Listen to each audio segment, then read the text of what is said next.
Hi అండి, నమస్తే. Welcome back to our channel cook with Shravs. ఇవాళ వీడియోలో బూడిద గుమ్మడికాయతోటి టేస్టీగా గుంత పొంగనాల్ని ఎలా చేసుకోవాలో చూపించబోతున్నానండి. అలాగే దీనితో పాటుగా దీనికి కాంబినేషన్ చట్నీని కూడా చూపించబోతున్నాను. ఈ రెండింటి కాంబినేషన్ అనేది చాలా బాగుంటుందండి. ఇలా గుమ్మడికాయ తురుము వేసుకొని మనం పొంగనాలు చేసుకోవడం వల్ల మనకి బాడీలోని హీట్ కూడా తగ్గిపోతుందండి.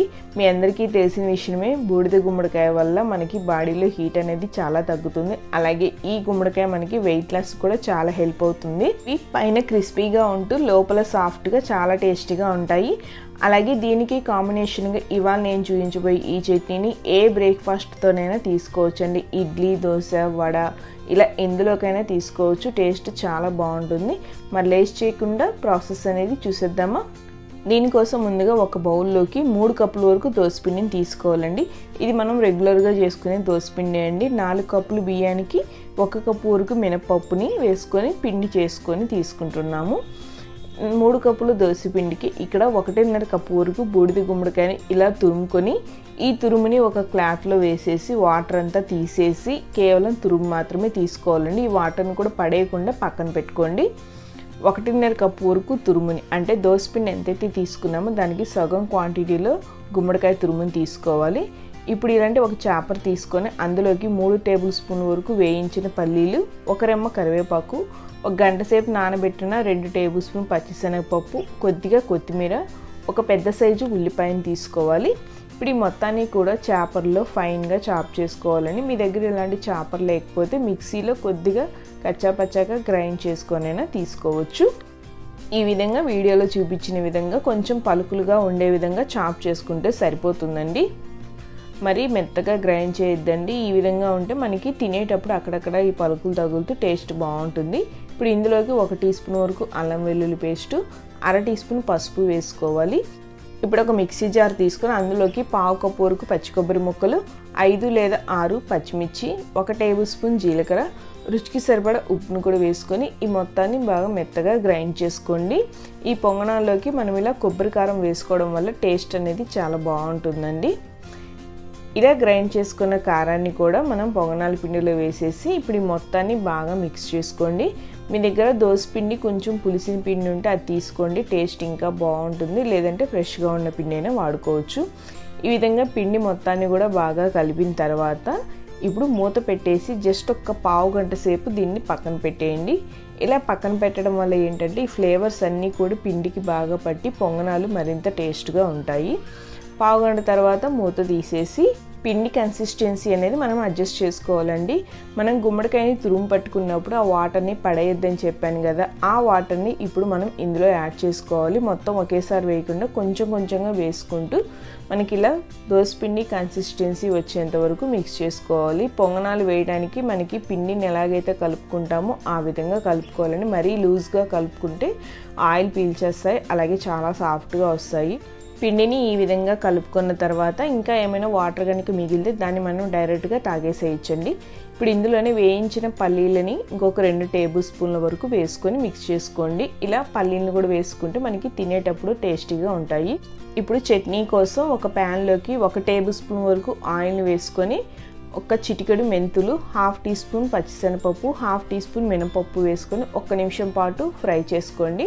మంటని లో ఫ్లేమ్లో పెట్టుకొని ఫ్రై చేసుకోండి.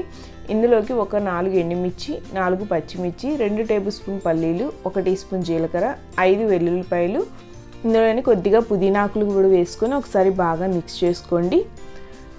అలాగే దీంట్లోనే 1 రెమ్మ కరివేపాకు కూడా వేసుకొని ఒకసారి బాగా కలుపుకొని మంటని మీడియం ఫ్లేమ్లోకి అడ్జస్ట్ చేసుకోండి. 1 టీ స్పూన్ వరకు ధనియాలను కూడా వేసుకుంటే మనకి టేస్ట్ అనేది బాగుంటుందండి. ధనియాలు మీకు వద్దు అనుకుంటే స్కిప్ చేయొచ్చు, బట్ వేసుకుంటే టేస్ట్ అనేది బాగుంటుంది. అలాగే ఒక పెద్ద సైజు ఉల్లిపాయను కూడా వేసుకొని రుచికి సరిపడా ఉప్పును కూడా వేసుకొని ఆనియన్స్ అనేవి కొద్దిగా సాఫ్ట్గా అయ్యేంత వరకు కుక్ చేసుకోవాలి. ఆనియన్స్ మరి మనకి ఓవర్గా వేగాల్సిన అవసరం లేదండి, లైట్గా సాఫ్ట్ అయితే సరిపోతుంది. కొద్దిగా చింతపండును కూడా వేసుకొని ఒకసారి బాగా మిక్స్ చేసుకోండి. ఇందులోనే ఒక 1/2 టీ స్పూన్ వరకు పసుపును కూడా వేసుకోవాలి.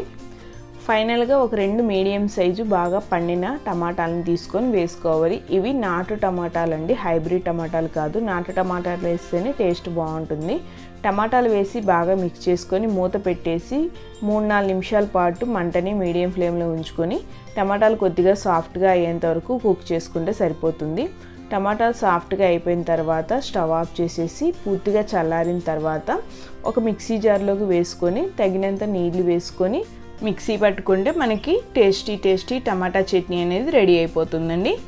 ఇప్పుడు ఈ చట్నీకి మనం రెగ్యులర్గా పల్లీ చట్నీ, పుట్నాల చట్నీకి ఎలాగైతే పోపు పెట్టుకుంటామో అదే విధంగా పోపు పెట్టుకొని బాగా మిక్స్ చేసి పెట్టుకుంటే మనకి చట్నీ అనేది ప్రిపేర్ అయిపోతుంది. ఇప్పుడు పొంగనాల కోసం స్టవ్ పైన పొంగనాల ప్యాన్ పెట్టుకొని ప్యాన్ బాగా హీట్ అయిన తర్వాత అన్ని హోల్స్లోకి కొద్దిగా ఆయిల్ని వేసుకొని పిండిని 3 వంతుల వరకు వేసుకోవాలండి.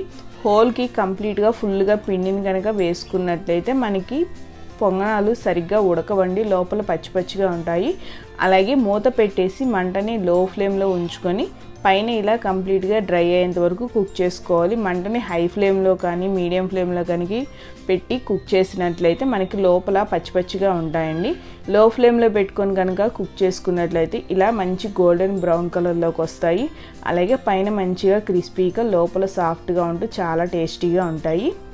చూసారు కదా పొంగనాలు మంచి గోల్డెన్ బ్రౌన్ కలర్లో ఎంత బాగున్నాయో. ఈ విధంగా వచ్చాయంటే ఇంకా స్టవ్ ఆఫ్ చేసేసి తీసేసుకోవచ్చండి.